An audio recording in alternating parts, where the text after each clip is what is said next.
However, the growing pains of this is a first-year head coach and also Caleb Williams in year 2 with yet another voice in his head. So you talked about the Bears in light of what's happening in the NFC North. I know that our friends to the north, the Green Bay Packer fan, I've been seeing the clips from ESPN Milwaukee like you have. Adam, not happy that the Packers aren't doing enough in free agency. They feel like they're standing still while the Bears are getting the job done. Also, there is one, Amon St. Brown. Yeah, is also not happy from the Lions, saying, hey, look at what the Bears are doing. What about us? Yeah, absolutely. I think that, if you look at the Packers, they probably wanted another weapon for Jordan Love. Maybe they should have been on that DK Metcalf trade. Yep. They should have been on a couple other moves here for wide receivers, maybe for trades. You need more weapons for Jordan Love because we saw last year the Bears are 1-0 in their last one against the Packers. Can't argue with that. And so I think now we kind of know Jordan Love, can he take that next step and become a top 10 quarterback? Can he become one of the top quarterbacks in the NFC? I still think that the Packers are very gettable. You look at the Vikings, as far as the rest of the division goes, the Vikings, sure, they added Jonathan Allen. They added a bunch of big boys on the offensive line to protect their running game and all that kind of stuff. They've got one of the best wide receivers in the league in Justin Jefferson. But they're going to roll out there with a rookie quarterback. As of right now, unless talks break down between the Steelers and Aaron Rodgers thinks about going to the Vikings, they're rolling out a rookie who's coming off of a knee injury. Yeah, right now the depth chart is J.J. McCarthy only. There's no backups. They have nothing else in the pipeline at the quarterback position. But again, the house is still built for the Minnesota Vikings on both sides of the football. However, nothing works if you don't have a quarterback in place. Yeah, and I think they'll be fine. I don't think they're going to win 14 games again, but they can be fine. And then the Lions, we saw with the Eagles 2 years ago when they lost both coordinators and a bunch of coaches, what happened. You see them now, their defense, half their defense was signed by other teams or traded on the first day of free agency. So I think that what happens to the Lions now is they might take a step back and there's going to be some regression to the mean.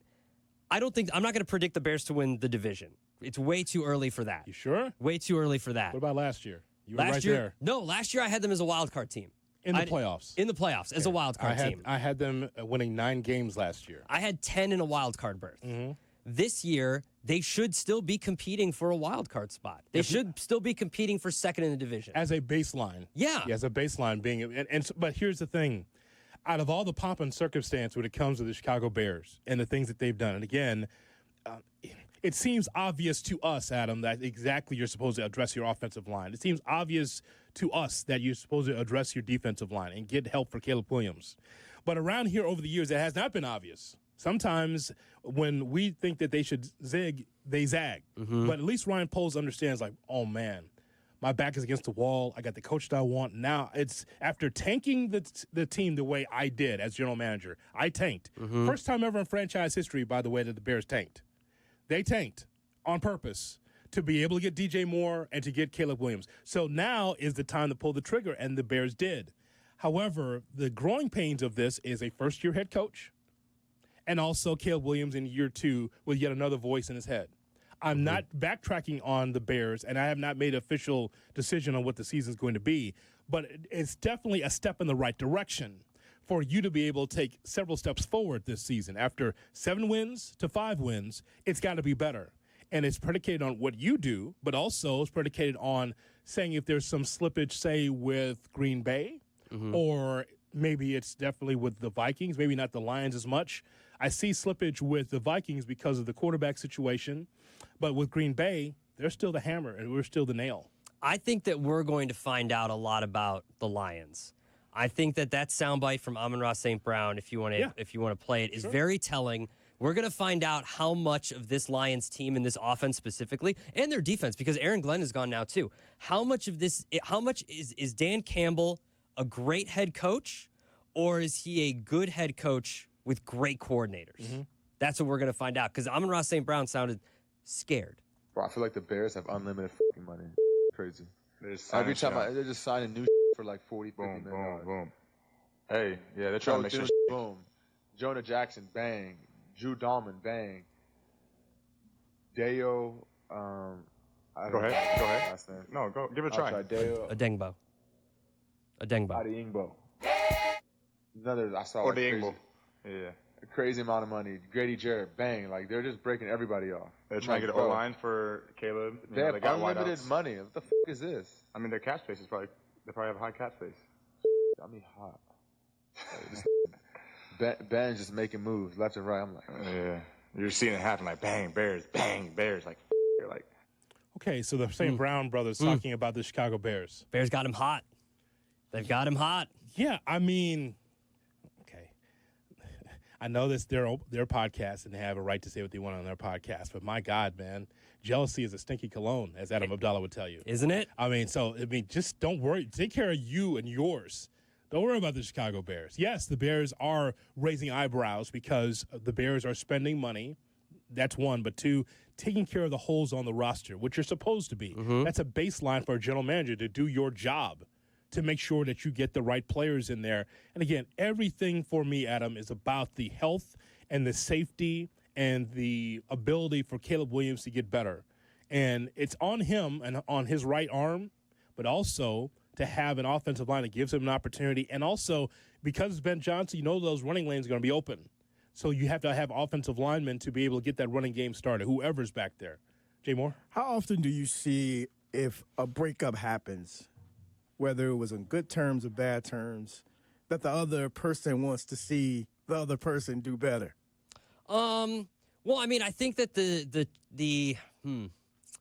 trade that the Lions and the Rams made when it was Goff and Stafford, like that, that worked out for both teams, I think. I don't think there was any, ill will. I don't think that Ben Johnson left on bad terms or anything like that. I think they all want him to succeed. But there is if they know in that building that it was all Ben Johnson, and they might be worried now that they don't have, cool, you have a set of plays, but everybody's got those plays on tape. What can you come up with? That's the saltiness. It comes in. You salty. You yeah, that's my dude, but damn. But yeah. Listen, you don't want your ex to be with someone that's, better looking, makes more money. You don't want that. You want them to be happy, but not that happy. Not happier than happy. Yeah, not I don't want you to trade up. Yeah, exactly. That's not what I want. Adam, remind me to text Dominic Foxworth. What's he doing? On my man Dominic Foxworth on Get Up. When asked, do you think that J.J. McCarthy can win the NFC North if he's a quarterback? And it was yes or no. He said yes. Bro. Ooh. Well. No, not well. Don't do it. Don't do that. No. The answer is I don't know. They're setting the answer is I don't know, Yes. but they're setting up the way that the Vikings went about their offseason is essentially the same way that the Bears went about theirs. Yeah. They added Fries. They added Jonathan Allen. They added center as well. They added a bunch on offensive line. Ryan Kelly. They added, not the mortgage guy, the other guy. They added Jonathan Allen on the defensive line to an already great defense. One of the, obviously, we saw it here firsthand twice last year. So I think that they still have one of the best wide receivers in the NFL, a great tight end, great second wide receiver, Jordan Addison. They're setting it up to where it can be pretty easy for a rookie quarterback to come in and execute. And I trust Kevin O'Connell more than I think any other head coach in the NFL to get something out of a rookie. That was the same script for the Bears. That's exactly right. That's what I was thinking. I was going to say, just like Caleb Williams. No, but the difference is Kevin O'Connell over Matt Eberflus. Nobody expected Sam Darnold to win 14 games with that team last year, and now they've added to that roster. So J.J. McCarthy, if he's 90% of what Sam Darnold is, it should be plug and play. Well, you would think that, but there's no magic in the NFL. I'm just saying. There's no magic. Could be, but I don't think so. I think that depth chart's wild for the Vikings. Just like JJ and we're waiting on someone or some kind of backup that's still available. Well, or Aaron Rodgers. That's why I don't want Aaron Rodgers to go there. Russell Wilson? Oh, yeah, for sure. Sure. Go ahead. It's either that or CBS. Yeah. It's one of the two. Because if he's not going to work, he's putting that eye jacket on, bro. Man. Just telling you. And he's perfect for TV, as you well know. Well, yeah, because he's polished, fake. smiling. Smug. Fake. Yeah. Phony. Yeah. Perfect for TV. Shout out to Ciara. 312-332-ESPN, 332-3776 is our phone number. So after the moves in free agency, do you believe the Bears can compete for the division this year? We'll continue to break down the division. And if you're on hold, you will be on the air. We see you on hold. Adam and I will take your phone calls. Abdallah's in for Cap on the Cap and J Hood Morning Show presented by ESPN.